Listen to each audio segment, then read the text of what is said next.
இப்படி ஒரு அழகான இடத்துல போகிற வழியில் பார்க் பண்ணிட்டு சரி தொழுதுட்டு போவோம் அப்படின்னு ஒரு பள்ளியில் நிப்பாட்டியிருக்கோம்.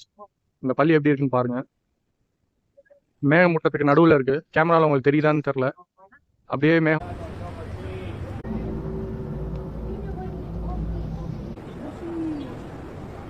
மசீதுக்குள்ளே எப்படி சாப்பிட்ற மாதிரி ரெடி பண்ணியிருக்காங்க பாருங்கள். நீட்டாக சாப்பிட்டு ரிலாக்ஸ் பண்ணலாம்.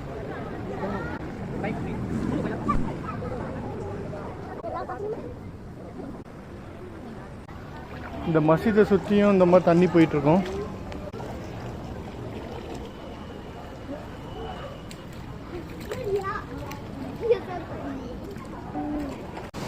அருவி நான் போன இடம் வந்தப்போ இந்த இடத்துலலாம் வந்து நிற்க கூட முடியல, அவ்வளோ தண்ணி வந்துட்டு இருந்துச்சு.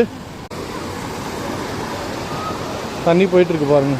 இந்த 2 ஆற்றுக்கு நடுவில் தான் இது வச்சுருக்காங்க, இந்த பள்ளி இருக்குது.